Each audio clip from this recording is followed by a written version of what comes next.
Welcome to another episode of Touring the AFC South. I am your host, Mike Patton, and on this episode, we will be getting you prepared for the AFC playoffs. Of course, there is the AFC and the NFC, so we're gonna kind of got this, split them up a little bit. We couldn't do that whole thing in one episode. No. So it allowed me to get two guests to kind of break that down. The NFC you'll get in the next episode, but in this episode, we've got a great guest, someone that I have seen, go from starting writing to podcasting to now she's here, there, and everywhere. That would be Meg Hall from USA Today's For the Win. What's going on? Living the dream, as the kids say. Living the dream. I hear you there. Now, of course, we're going to get into things like the Colts and Texans game. We're going to kind of talk about that. I'm sorry, Meg. I know you don't want to relive that, but we're going to go into that. And then we're also going to talk about the AFC, super wild card weekend on the AFC side as well. But before we get into that, of course, it's the Get It Off Your Chest segment we always have to do. And on this episode, we will be talking about two Titans that more than likely will not be back in the two-tone blue next year. One of those Titans is Derrick Henry. Now, if you watch the game, he had a great game, 190 plus yards, a touchdown. He was waving to the crowd. The crowd was yelling, Henry, Henry, Henry. And then also, of course, he threw the peace sign to the crowd, and he actually took to the mic and addressed the crowd as well. But a lot of people think this is the end. It kind of seemed like it was the end. Of course, with the press conference today, Rand talked about, I'll talk about, of course, Mike Vrabel is no longer the head coach of the Tennessee Titans, but we're saving that for another episode, special one for you on Friday. But anyway, he talked about how Derrick Henry, with the new coach, you never know what the new coach would want to bring in, and he may want to keep Derrick Henry here. We'll see what happens, but it definitely seemed like a good buy, and he's definitely one of the greatest backs to ever play for the Tennessee Titans, and of course he's going to get his just due. Now, on the flip side, there's another guy that is not probably going to be back with the Titans next year. That his name is Ryan Tannehill. Of course, he was a quarterback of the team, and when Marcus Mariota in a night game in Denver wasn't playing very well, he stepped in.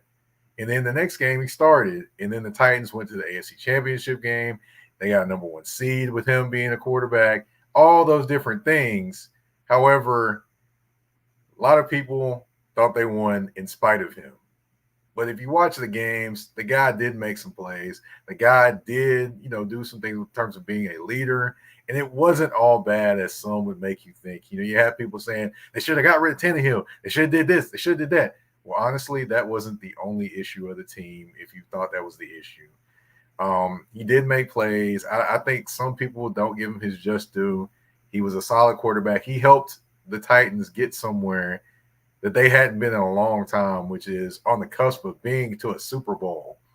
Can you name any other quarterbacks like a Marcus Mariota or a Jake Locker or a Zach Mettenberger? Yeah, I went back and called Zach Mettenberger out too. But yes, those names did not get the Titans even to the playoffs, let alone the AFC Championship game. Now, you can say it's all Derrick Henry and things like that, and I understand he is the engine behind the offense, but Ryan Tannehill had to be there to throw the football. After all, it wasn't like Mariota made those plays. Again, Jake Locker played 4 years and was done. Wasn't exactly like you just pick a quarterback out and just be like, hey, jump in there. We got Derrick Henry back here. So we should also be giving him his just due as well as he moves on in his career more than likely as well. So just wanted to give some time to those two guys, Derrick Henry and Ryan Tannehill. I'm pretty sure you probably have some thoughts on those guys. I don't know whether it'd be good or bad, Meg. No, honestly, they're always good thoughts. Let me say this. This was a while ago now, but I had the pleasure of going to a Texans and Titans game, and it was actually Malik Willis's first game where he debuted his NFL debut, and Derrick Henry ran all over the Houston Texans. I'm so sorry, Texans fans. This was last season. But he ran all over the Houston Texans. And it was just one of those things where, like, I did not think I would get to see a human being run for 200 plus yards, in a single game. It's just absolutely a sight to see. And it was a silent reminder to just how good, Henry was and still is. And he's a ginormous human being. Like, he is a defensive end playing running back, and it's just wild to me how well that he moves. So I have a lot of respect for him, obviously, and yeah, I've seen a lot of him, watching Colts games. I think the Colts. If he happens to move out of the AFC, I think the Colts probably will not miss him. They respect him, will not miss him in the games. And Ryan Tannehill as well. He's had some success against the Colts as of some recent seasons. So I got a lot of respect for him too. I just don't have anything like bad to say about them. I think me. Like, it's very rare that I would be like, oh, hate that guy. Like you're just probably not gonna get it from me. Like, I mean, even if somebody just bulldozed a team, it's just it's one of those things where you're like, yeah, it sucked, but I gotta respect it. So I hear you there. And I wish both of them well as they move forward in their careers, whether it be coming back here at a cheaper rate or a different contract, or whether it be moving on, which more than likely the latter is probably going to happen. But we do have to move forward and talk about more AFC, but we're going to talk about a little bit more AFC South. Not the Titans, though. We got to talk about the game on last Saturday, the Texans and the Colts. Man, oh man, I did not expect that first play from CJ Stroud going up top to Nico Collins, but it happened. And, of course, but that's not the play everyone wants to talk about. Everyone wants to talk about the 4th and 1 play where Gardner Minshew drops back, throws the football to Goodson, and Goodson cannot pull it in. Now, there's been plenty of thoughts of people saying he should have caught the football. There's been people saying that, Gardner Minshew could have thrown it better, and others saying that Jonathan Taylor should have been in the game and got the football.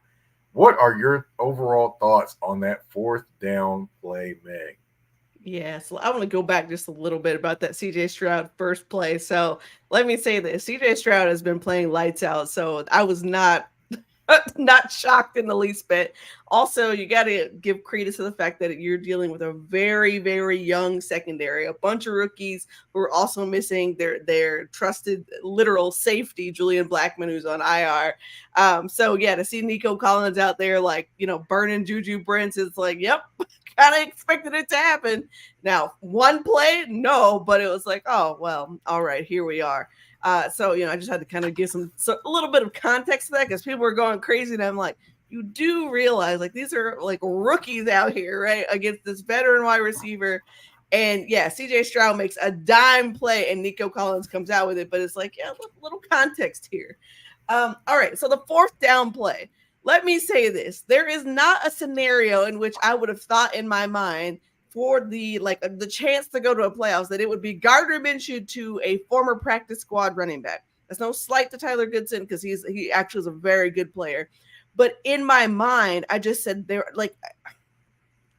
that's not what I would have gone to in that moment. Like, I get the pass catching back, like he's trusted, those sort of things.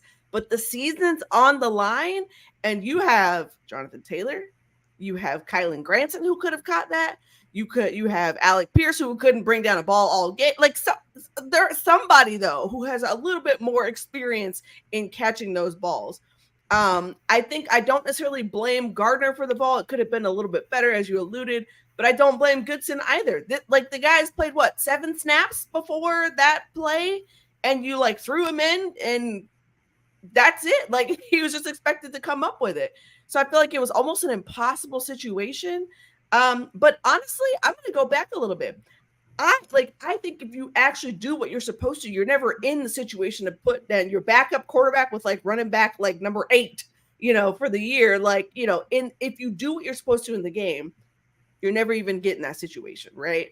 So you could go toe to toe with the Texans. You saw it in, I think it was week 2 when this was before Anthony Richardson got hurt.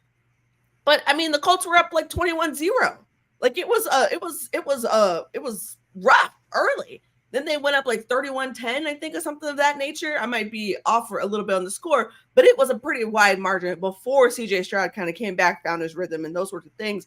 But it was not a contest. The Colts were willingly running the ball. They were willingly throwing with no issue. So that tells me, like, hey, Colts can hang in there. But I'm not really sure what people expected in terms of, you got a backup quarterback.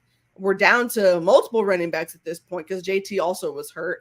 You got a banged up offensive line. You're missing pieces in the defensive secondary, and the Colts still kind of hung in there. They came back, obviously they failed, but they came back swinging. So I give them, that credit, but it's just like, I'm not sure why people were expecting this like magic to happen. And I'm like, are we really paying attention to what is actually happening here? And again, like I said, I don't get mad about the 4th and 1. I think you had plenty of opportunities before then to go put points on the board, and you didn't do what you were supposed to. So if you do that, this is a completely different conversation. So, hey, we can analyze that play all we want all off season about what should and shouldn't have happened, but I put the onus on the entire team. If you score the way that you're supposed to, if you see the open wide receivers like what we were seeing when you go back and look at the film, it's like, oh my gosh, there was this guy open. Oh my gosh, there was that guy like wide open, and Gardner Minshew just missed them. But that's the limitations of having a backup quarterback with, a somewhat banged up team who is trying to, continue this journey. It was always going to be house money, right? Like it was always going to be house money. I don't think anybody had it in their minds, and maybe even the Colts didn't have it in their minds, that after Anthony Richardson went down, that, oh yeah, they're going to haul off and win 9 games. Like that was not even in the conversation. So you got to live with the 4th down play. Like, I hate to tell you, Colts fans, but you just got to live with it. Like, you're probably going to be screaming at me, but you got to live with it. It is what it is. Yeah, definitely it is what it is. But I will say that Corey Jackson had a comment. Ouch, that was tough. I mean, I'm just saying, like, my point being is that, like, if you are upset about the 4th and 1 play, you are upset about the wrong things, because there was so much that happened before then that, like, you should have been pulling your hair out watching. And the thing is, and let me say this, and this is not a slight to Gardner Minshew at all, but you understand why Gardner Minshew was the backup. He's serviceable. He can get you things that you need to, but the dynamic plays just were missing in that game, right? We saw them somewhat throughout the season here or there, but when you really needed them to happen, like that big bomb that CJ Stroud threw, Colts couldn't come back with that, right? They weren't able to, Gardner wasn't able to trust himself. He's getting happy feet in the pocket, and he's just, okay, got to get the ball out quick.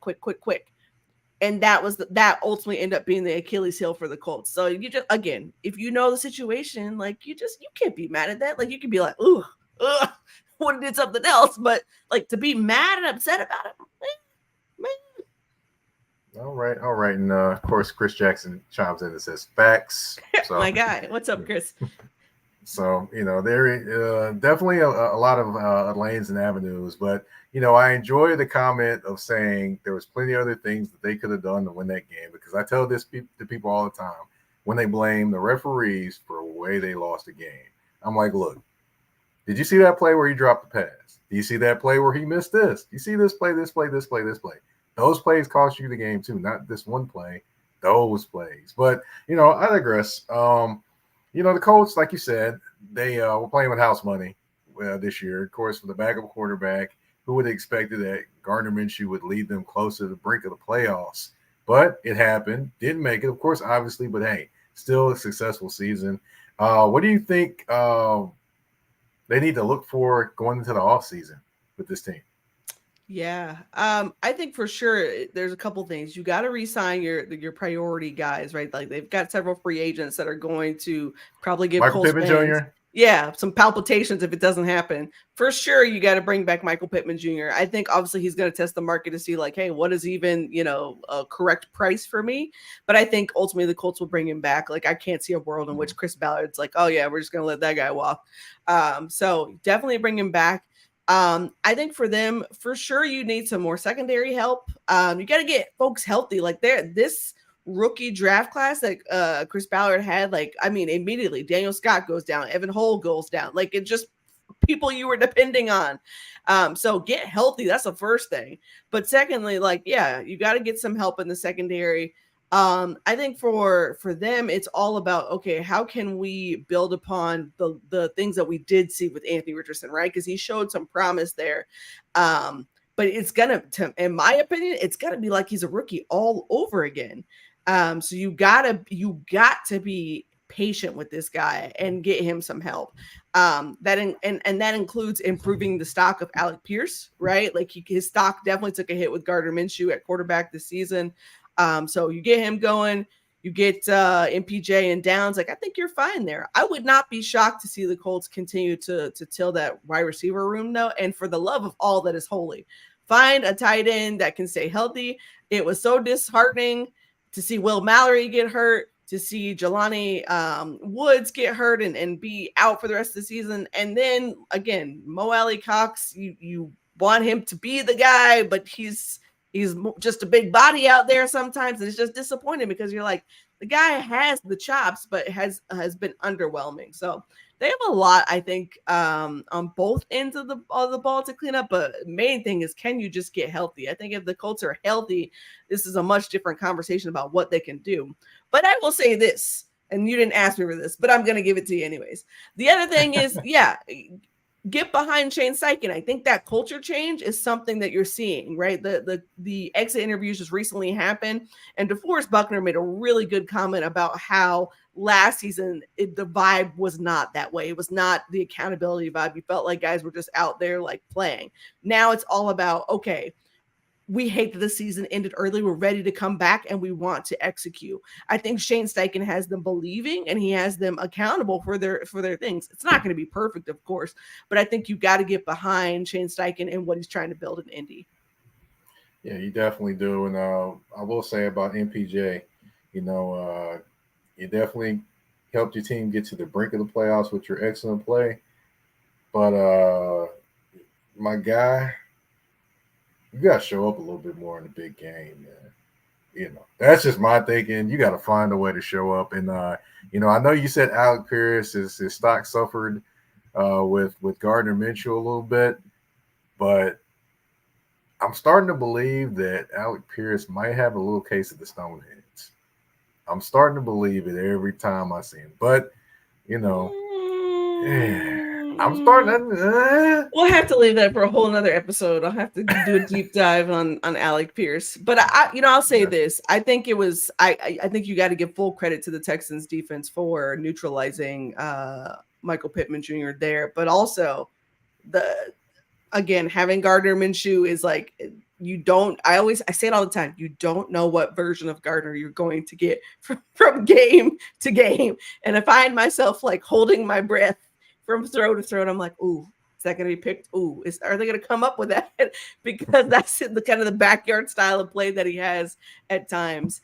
And I will say this, on the games where Michael Pittman Jr. had the 10 receptions, had the 100+ yards or things like that, it's because Gardner Minshew wasn't thinking too much. He was just getting the ball out. Boop, ball out. Boom, ball out. When he starts thinking too much, everybody's suffering because nobody is getting the ball the way they need to. Yeah. I will say, I wonder how much he was thinking when he went in the end zone shimmying a lot this year. I do wonder. But that's another story for another day. Of course, we do have to talk about the divisions. We'll talk about that another day, too. I'm just kidding. We're going to talk about the actual playoffs. And we're going to start with the team that the Colts faced in the last game of the season. That will be the Houston Texans as they host the Cleveland Browns and Joe Flacco. Wow. The man's probably 185 years old out there playing quarterback. But we're going to get into that in 1 second. But I do want to talk about C.J. Stroud. I mean, he missed the first matchup in this matchup. And, of course, the Browns destroyed the Texans in Houston. So this is a rematch, but with better parts. Better parts in terms of C.J. Stroud. However, a missing part in Tank Dell. So with, Nico Collins out there, and they're missing a few of their wide receivers. We're not sure if Noah Brown's going to play. We're not sure if Robert Woods is going to play. We know Tank Dell's not going to play. So, I mean, you probably could see them calling up somebody off their practice squad to play wide receiver again this week. So, with that being said, do you think that just having CJ Stroud versus this Cleveland defense is going to make a difference in this game? Ooh, it's hard to say, honestly. This Browns defense was on a historic pace to start the season. They kind of stumbled a little bit and then have found their way since then. I would be curious to see what this Browns defense looks like again in a playoff format. But I will say this, if there's anybody I put my money on to adjust to whatever they throw at them, it's going to be CJ Stroud. He's done that very, very well this season. Even on the games that he struggled in, I'll put that in very soft quotes, right? Like he's found a way to manipulate the pocket. He's found a way to get the ball out to his guys.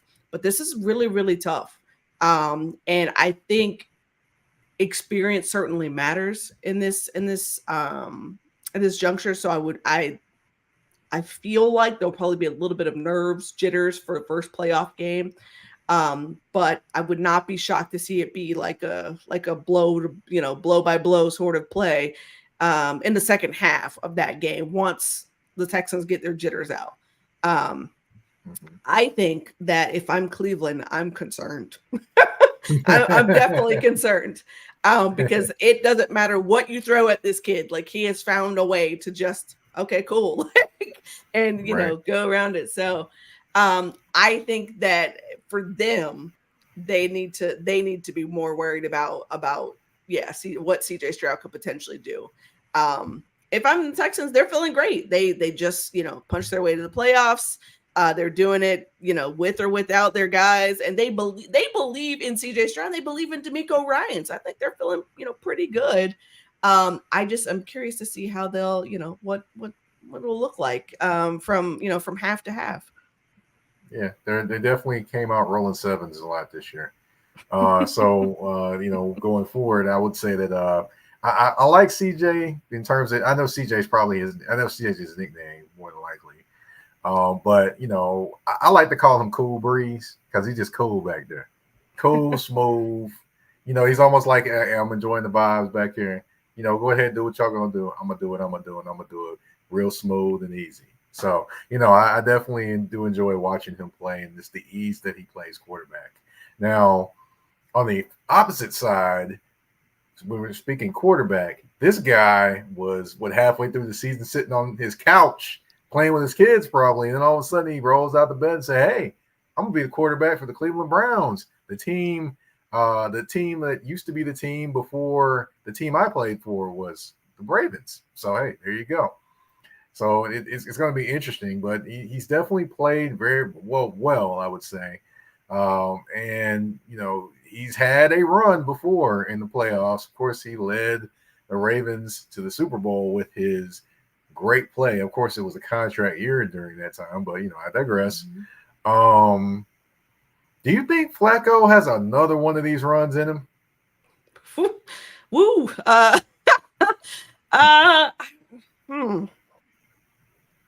I just, I don't know how I feel about pulling a guy off their couch, and feeling like that's a recipe for success, for long-term, like deep playoff success. Do I think that Flacco could win them a playoff game? Sure. Yeah, for sure.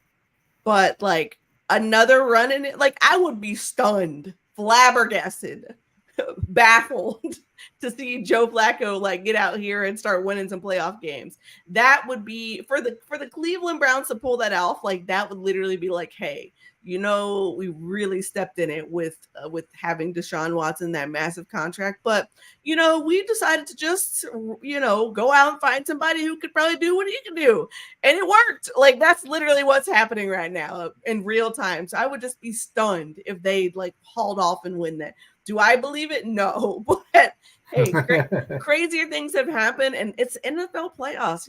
Anything goes really. But I personally, nah, I would just be shocked. Like you'll probably see me honestly, like just trying to tweet through it if this happens. Right. I mean, he would truly have to go wacko Flacco at that point. Oh my gosh, I haven't heard that in forever. Wow.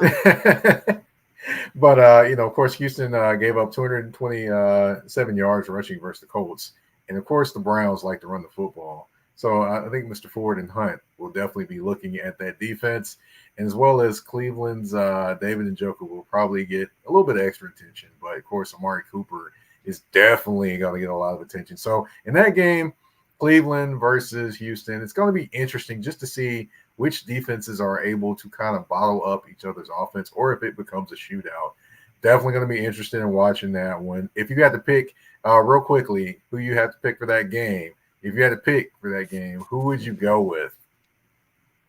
You're gonna put me on the spot here. Definitely. I honestly don't know. I don't. There is no don't knows on this show. I know. I'm thinking. So let me say this. I really think the city of Houston and the Houston Texans fans deserve happiness. They deserve to see this joy that they're currently experiencing. So for that reason, I probably pick Houston, but not by much. Maybe like a field goal. I really think it's going to be a tougher test than they think. It's playoff football, and that's a whole new ball game. But on the same token, like, it's the Texans. They've been playing like out of control all season. So I wouldn't be shocked to see them be like, oh yeah, it's a blowout. It's like 50-3, and they go on. I mean, I'm joking, of course. I'm totally just don't mind me. I love chaotic scenarios, as long as it's not, any of the teams I root for. Like, I love chaotic scenarios. Like, yeah, give me all the chaos. So, but yeah, give me the Texans by 3. Okay, all right. I'm kind of leaning towards the Texans, but it's hard to ignore that Browns defense. So I'm gonna go Browns on this one. This one by like a field goal, but it's gonna be a close game in my opinion. Another game that could be pretty interesting is the Tyreek Hill reunion game. That is Miami versus Kansas City. But of course, we haven't taken a break, so we got a quick break. Kind of play these commercials. That kind of pay for this show. We'll be right back on Touring the AFC South. More AFC playoff talk. A shift. A shift is something that happens and changes the dynamics. And that's what happened when Garrett Logistics was born. After 10 years as a sales pro in the logistics world of sporting goods, John Garrett decided to pivot to the world of freight and start a brokerage. So you're saying to yourself, why trust Garrett Logistics? Well, Garrett Logistics helps shippers improve overall workflow, along with increased on-time pickup and delivery percentages. Last-minute loads, multi-drop pickups, and more are part of the services with Garrett Logistics. They're available Monday through Friday, 7 a.m. to 6 p.m., and Saturday, 8 a.m. to 12 p.m., all times Central Standard Time. So give them a ring at 615-400-8484. That's 615-400-8484, or you can email them at john@garrettlogistics.co or visit their website at garrettlogistics.co. Garrett Logistics, where the motto is, it's not just freight to us, it's your business.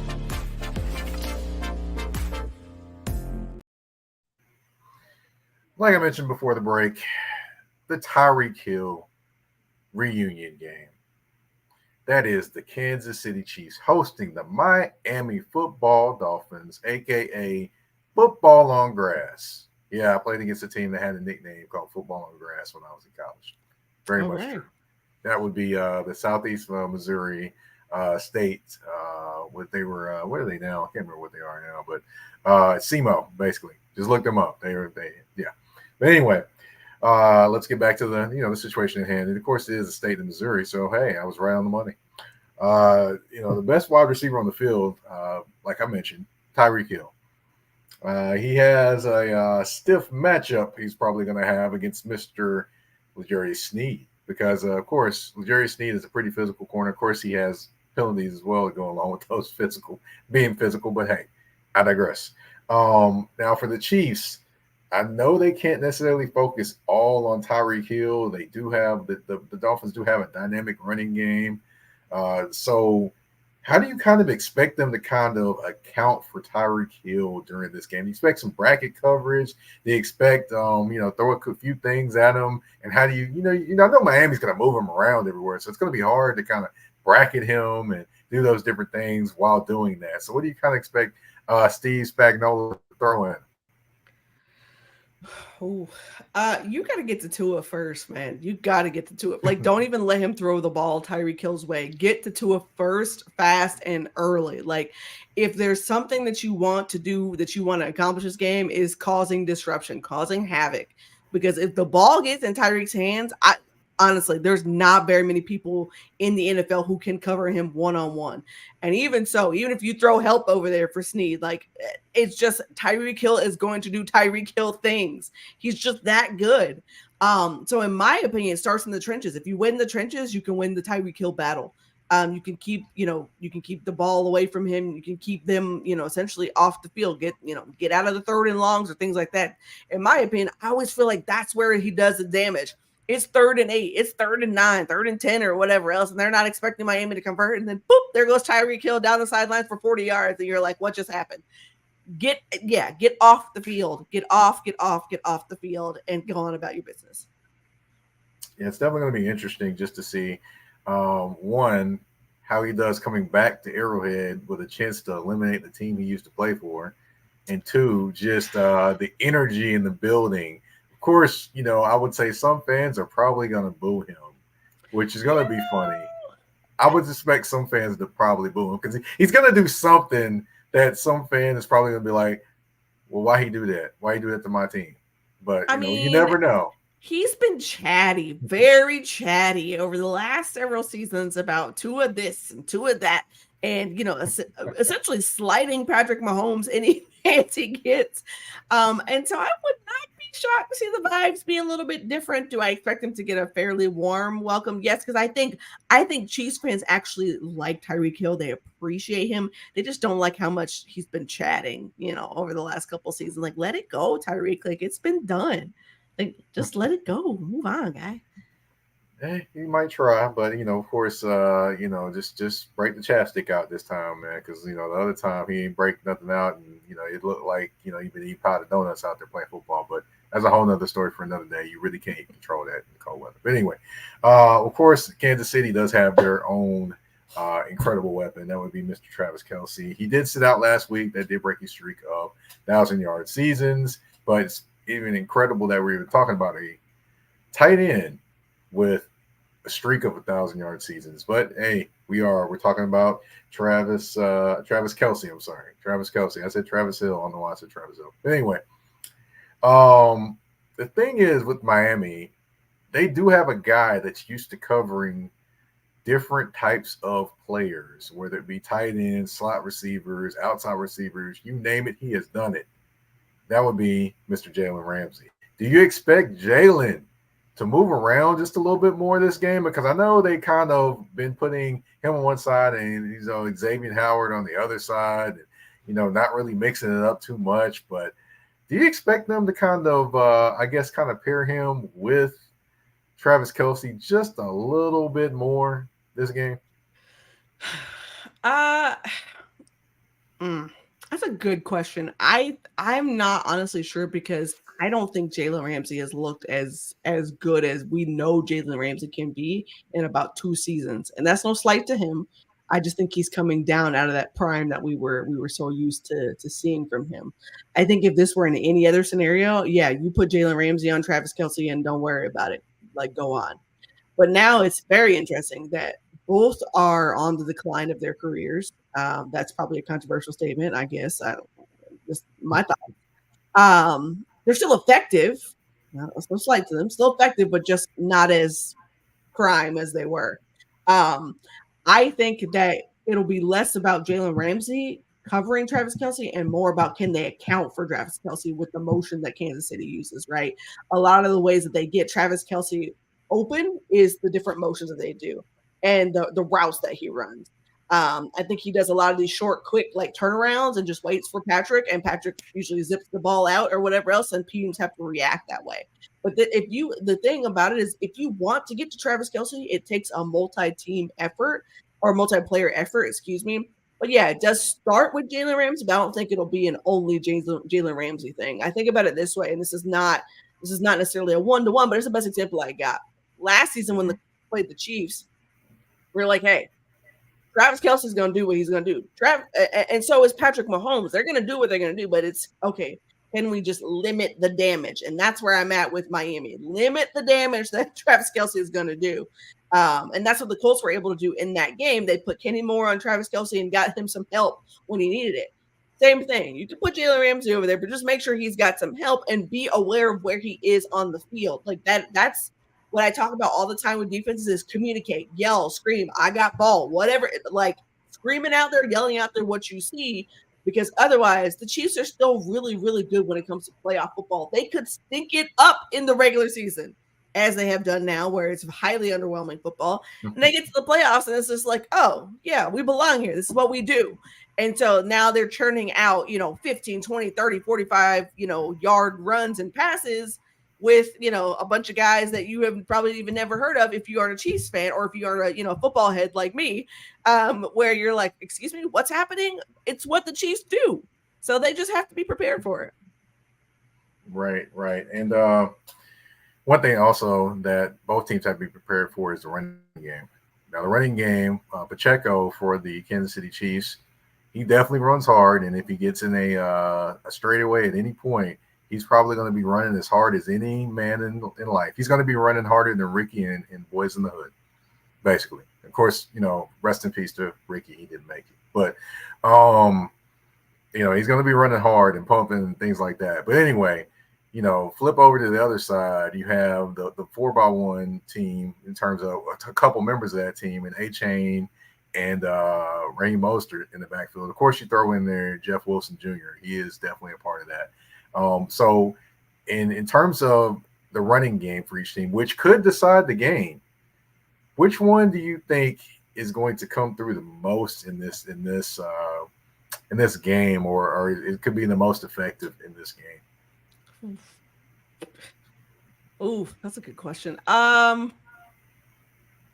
I don't know about most effective because I feel like both are probably going to get a little more neutralizing than we think, especially on the Dolphins to Chiefs side. Like Chris Jones, just the stuff of nightmares when it comes to stopping run gaps there. I think it's going to be more about actually who can make the more plays when it counts. One of the things that both teams can do is getting those extra yardages when you're not prepared for that, again, converting those third downs, sending running backs in motion, putting them out in the flats to catch a pass or whatever else. Like, who's going to make that play? To be honest with you, I don't even know because again, this is what makes the playoffs so hard because nothing from the regular season even matters. Just toss it out the window. Like your habits matter, of course, but anything goes. And I really think if I had to put my finger on it, probably the Chiefs. I picked the Chiefs to probably get their lives together and actually put together a solid, scrappy win. Because I just think that the Dolphins running backs have just been beat up so bad this season. And I'm just not sure how much tread they have left on the tires. It's going to be interesting to see. We know that A-Chain is not the biggest of guys, and he has had a knee issue. So we'll see what happens. And Mostert didn't even play the last game. So, well, you're definitely onto something there. And I definitely am interested to see the battle of defensive tackles when it comes to Chris Jones and a defensive tackle that not a lot of people talk about. That would be Christian Wilkins. Now, he was definitely doing his thing in the last game against Buffalo. But, we'll see what happens. Miami, can they be the team that actually is considered good? Of course, everyone in the playoffs is considered good. So we'll see if they're one and done or if they actually shock the world and beat the Chiefs, which I will say this. I think that the Chiefs are beatable. It's just a matter of can the Kansas City Chiefs, the Miami Dolphins, get it together, make the winning plays to win the game. In the cold weather at that. I was just about to say that. I was like, and it's a snow game. It's supposed to be 0 degrees outside with a feeling of -10. Like, I don't know, man. If I'm from Miami, get me the heck up out of there because I'm not playing. I'm not going. I quit. 0 out of 10. Would not recommend playing in that kind of weather.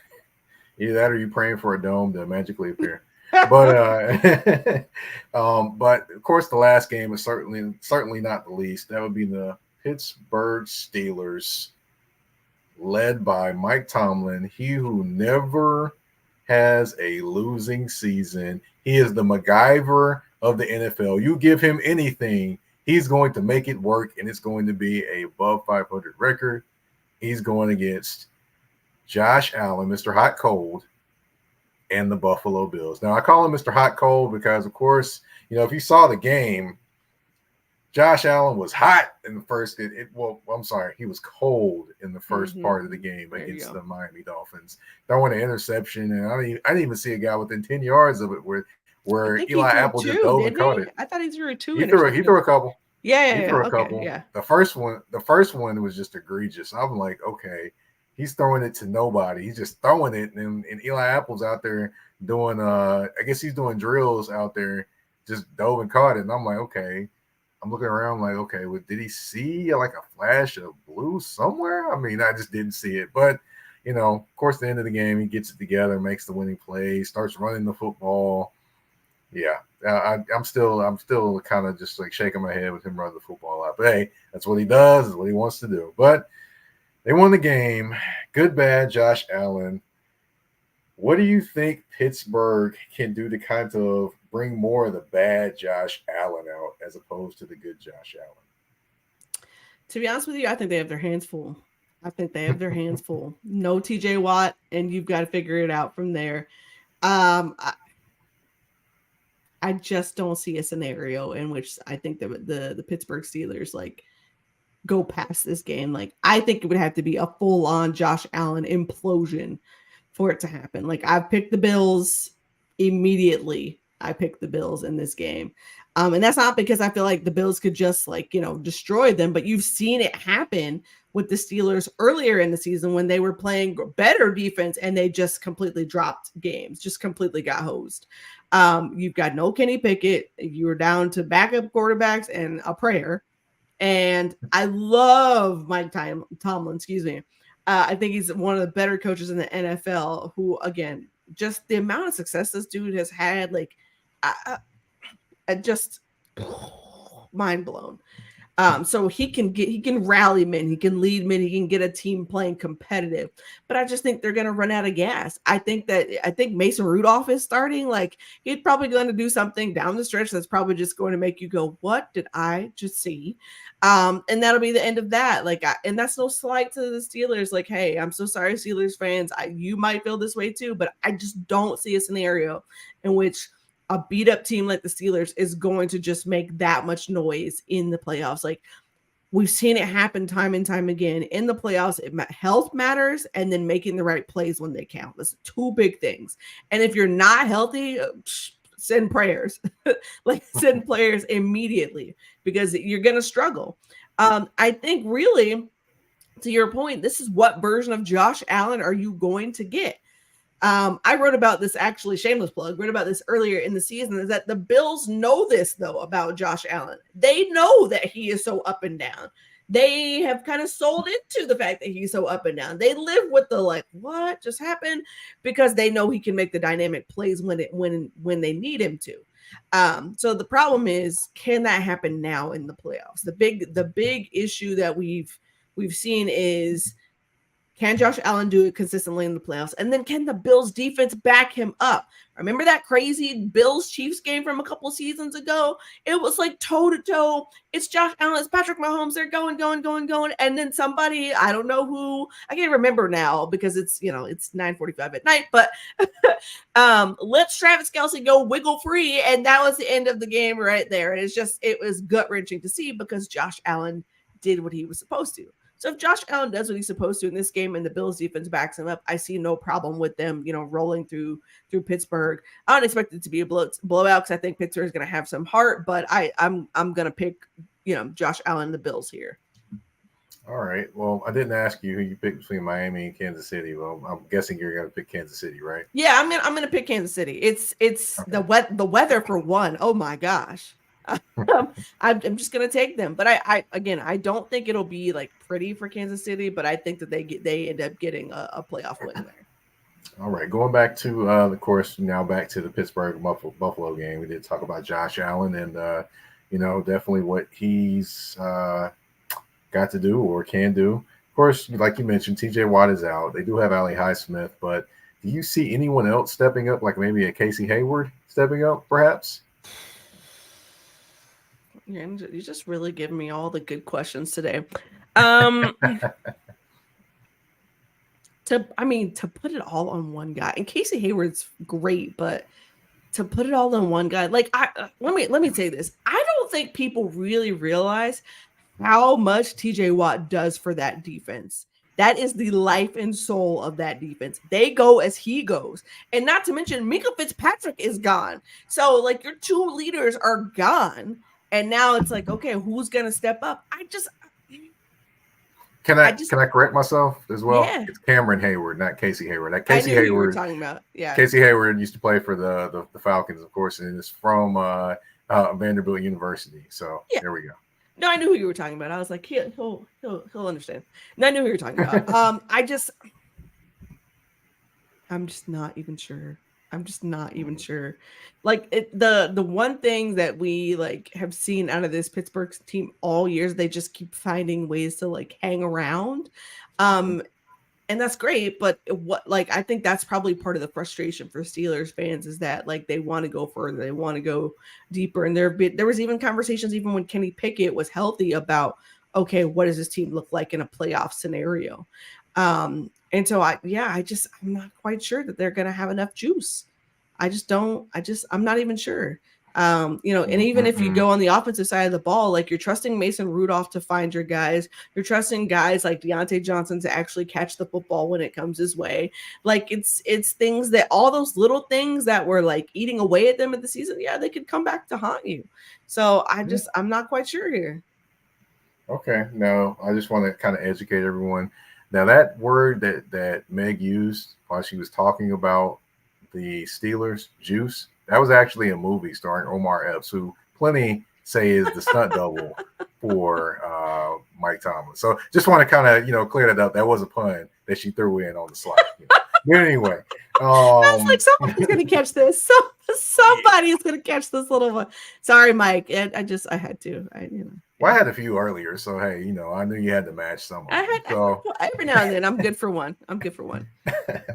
So, of course, Josh Allen, now you did say Hall earlier today. I was like, I caught that one too. But we'll leave that one alone. Let's see. Of course, the Bills defense, they've got injuries upon injuries upon injuries. I know Rasul Douglas went out of the last game. Terrell Dobson, who's replacing Milano, went out of the last game too with an injury. I'm not sure what their health situation is right now. Of course, it's early in the week. Nobody is saying, hey, whether people are playing or not, but can the Bills really survive all these injuries to that defense? Can McDermott MacGyver it on that defense? Can he just make it happen? I don't think he can, but you never know. I think that could be an equalizing factor in this game as well. The injuries. Rasul Douglas, ever since they brought him over from Green Bay, has been their best corner. So, it just, to me, I wonder if that kind of equals out the game. Do you kind of see that potentially, especially with the Mr. George Pickens over there? Might mess around, get 3 catches for 105 yards and 2 touchdowns, and he might mess around and have 0 catches by halftime. You just don't ever know what you're going to get. He's the Forrest Gump of wide receiver sometimes. Oh my gosh. So I'm glad you mentioned that because that's where I was going for the next round for the Bills. I was like, these injuries are going to probably be their undoing. I think they have enough to get past Pittsburgh because I don't think Pittsburgh has enough offensive firepower to hang with them. But boy, oh boy, they are beat. They are beat up on that end. There's been so much talk about Josh Allen, but that was my point when I said, hey, can this Bills defense back Josh Allen up? If you get the good version of Josh Allen, it sucks if you're banged up and trying to play complimentary football. I think they get it done this week, but after that, I think Bills fans have probably been screaming into the wind over how many injuries that they have and trying to just make it to the playoffs. I think for them, hey, they had some help to get into the playoffs. And that's something else to keep in mind too. If you have help to get into the playoffs, I often like to say, I'm not really sure you belong in the playoffs. If you didn't get there outright, by your own doing, you've kind of limped into the playoffs, skid into the playoffs, by default into the playoffs because somebody else, didn't do what they were supposed to. those are the teams that usually end up with first or second round exits. And I hate that for the Bills because I think that, again, they're a good team, but it really goes back to the conversation I had earlier in the year about like the Bills living and dying with Josh Allen and then them playing complimentary football to support his whatever version of Josh Allen you're going to get. So yeah, I think they'll be fine for this game, but I don't know after that. I hear you there. I will say after this game, I believe the Pittsburgh Steelers will mess around and pull a massive upset off. And after the game, I will probably tweet out, Mike Tomlin, you got the juice. So there we go. But yeah, it'll be an interesting game indeed. Watching that one, we'll see what happens. Of course, the Kansas City and Miami game, that's going to be on Peacock. So if you don't have Peacock, you might want to find your local bar. Go watch the game there. But hey, that is what it is. And I'm not going to talk about Peacock right now. No, not unless they want to cut a check. Then I can talk about that. But of course, we have reached the end of the show. Of course, there is a game. There always is a game. It's 5 questions, 2 answers, and 1 choice. Are you ready? Yeah, go for it. All right, we're going a little outcast here. International Players Anthem or So Fresh and So Clean? Which song would you be rolling with if you got to pick one song? Come on, Mike. I gotta go International Players Anthem. Like, I feel like that song just slides in no matter what mood I'm in. Like, yeah, gotta go. But then you just pick like 2 of my top 2 like favorite Outkast songs. Like, what are the chances of that? That sounds like, come on, man, come on. Yeah, I gotta go International Players. Okay, all right. Okay, now Ravens or 49ers, which is the team that you would say is most likely to make the Super Bowl from their conference? That's tough. I'm gonna go Ravens. Go Ravens. I think they're playing phenomenal football. This is one of the things that Ravens fans had said last season, that if they had been healthy, that they would have been running and rolling through teams. I think that's been their Achilles heel the last 2 or 3. We had all that offseason drama with Lamar Jackson. Is he going to be a Raven? Is he not going to be a Raven? Do they want to pay him? Do they not want to pay him? Of course, he came back. Of course, he's been paid now. And of course, you see why they paid the man. So Ravens. All right. Let's see. Out of these 3 teams, Houston, Pittsburgh, or Miami, which one do you see that's most likely to go on a Cinderella run through the playoffs? Houston. Okay. Houston. All right. We're going to go with a couple hype songs, a couple Atlanta hype songs, like songs that I like very much. We got Never Scared by Bone Crusher. Or we got We Ready by Archie Eversole. You got to pick one song. Which one are you going with? I'm going Never Scared. I jumped in the Wayback Machine for that one. Yeah, no, I'm going Never Scared. Bone Crusher. Next question. Okay. Let's go. Oh man, you're just gonna diss Archie like that. I'm hurt. I didn't diss him. I just say I am Never Scared. I'm gonna tell him about it. But anyway, last question: Mercedes-Benz Stadium or State Farm Arena? Which arena do you enjoy the most? Both are really gorgeous arenas. I'm actually going to say the Benz. It is one of the more pretty stadiums and arenas I've been in, football, basketball, or otherwise. For sure, the Benz. Okay, all right. I've been in both. I did Super Bowl coverage in the State Farm Arena when the Rams and the Patriots. So I walking around there asking people questions, and of course ran into Arthur Blank. Which I thought I was in the scene of Goodfellas talking to him. I mean, really, just if you listen to him, you think you're in the scene of Goodfellas talking to him. But and of course, the Benz, definitely been in there a couple of good times. The Black Sports Business Symposium, among other things. But yeah, that's 5 questions, 2 answers, and 1 choice. You are off the hot seat. Meg Hall, can you please tell people where they can find you, where they can find all your work as well? Yeah, absolutely. So first of all, I'd like to say I did a lot better than last time on these 5 questions, 2 answers, because usually I struggle and Mike always gives me grief because I can't pick one. So I'd like to give myself credit. Thank you to me. I'd like to thank me. Thank you to me again. All right. So you can find me at ftw.usatoday.com. That's for the win. That's where I work full time now. So if you didn't know, since the last time I was on Mike's show, I have now done a career pivot and I'm now a full-time journalist for USA Today. You can also find me at Coltswire. That's coltswire.usatoday.com. I do a little bit of writing for them as well. And then finally, it's hallaboutsports.com. So that is my media company where I do a lot of my freelance work as well. I've said as well a lot. That's how you know I'm tired and it's been a long day. But I'm doing a lot of freelance work there covering the Atlanta Dream. I've covered the Atlanta United and we're about to start covering the Atlanta Vibe, which is a shameless plug, Atlanta's professional volleyball team. Their season starts here in a couple of weeks. I'm super excited to do that. I've been very, very blessed to be able to do that through my own company and own outlet. And yeah, I think I got the backing of USA Today that adds a little credence to my work. So it's like, yeah, let's do it. So I'm excited to tell their stories. Now, you did all that and you didn't tell nobody where to find you on the social media stuff. Oh, okay. All right. Sorry. All right. Like I said, it's been a long day, man. It's been a long day. All right. So you can find me on Twitter. It's Megan L. Hall. That's ITS Megan with an H, L Hall. Same thing on Instagram, same thing on the tick of the talk. And then on if you're on YouTube, it's Hall About, HALLABT Sports. And that's it. That's all I got, man. My brain's just mush. Well, there we have it. Well, my brain's not much, but I am the brains behind this operation, which is touring the AFC South. My name is Mike Patton. You can find me on the artist formerly known as Twitter at Mike Patton 82. That's MikePatton 82. Yes, the artist formerly known, that is an ode to Prince. Yes, one of the greatest artists of all time. Of course, you can find me on Instagram and you can find me on Threads at that's THA, not THE, _general_MP. Touring the AFC South, you can find it on all listening platforms, whether it be Spotify, Apple Podcasts, Google Podcasts, iHeartRadio, Amazon Music, you name it, we are there. And we're also on YouTube where you can find this wonderful show and see my smiling face. See? But, enough about me. We are at the end of the show. Stay tuned for the next one. You never know who it could be stopping through on Touring the AFC South with your host, Mike Patton. We're out.